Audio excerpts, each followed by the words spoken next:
எல்லாருக்கும் வணக்கம். என் பேர் அசோக். நம்ம இன்னைக்கு எதை பத்தி பேச போறோம்னா, கமாடிட்டி பத்தி பேச போறோம். கமாடிட்டில பார்த்தீங்கன்னா, காப்பர். காப்பர் வந்து பார்த்தீங்கன்னா, லாஸ்ட் 5 இயர்ஸ்ல பார்த்தீங்கன்னா, 14% ஆனுவல் ரிட்டர்ன் குடுத்திருக்கு. இப்போ வந்து காப்பர் இல்லாம வந்து பார்த்தீங்கன்னா, வந்து ஈவி வெஹிக்கிள்ஸ் அதே மாரி பார்த்தீங்கன்னா, Netflix, ChatGPT and data centres இதெல்லாம் வந்து ஒர்க் ஆவாது.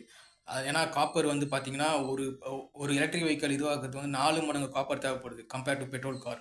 அதனால வந்து காப்பரோட டிமாண்ட் அதிகமா இருக்கு. அப்புறமா பார்த்தீங்கன்னா, 5G நெட்வொர்க்ஸ்லாம் வந்து காப்பர் யூஸ் பண்ணிட்டு தான் இருக்காங்க.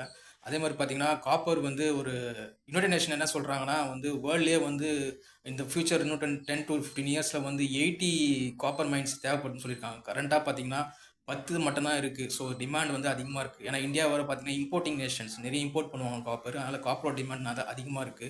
ஸோ நான் என்ன சொல்றேன்னா, இன்வெஸ்டரோ இல்ல கமாடிட்டி ட்ரேடர்ஸ்க்கு நான் என்ன சொல்றேன்னா, இந்த காப்பர வந்து ரேடார்ல வைங்க. கன்ஃபார்மா வந்து காப்பர் வந்து ஒரு நல்ல ஃபியூச்சர் தேடி போயிட்டு இருக்கு. அதனால வந்து இதுல நிறைய இன்வெஸ்ட் பண்ணி நிறைய மணி மேக் பண்ணலாம்னு என்னோட அனாலிசிஸ். ஸோ இந்த வீடியோ பிடிச்சிருந்தா லைக் பண்ணுங்க, ஷேர் பண்ணுங்க, கமெண்ட் பண்ணுங்க, சப்ஸ்கிரைப் பண்ணுங்க. தேங்க்யூ.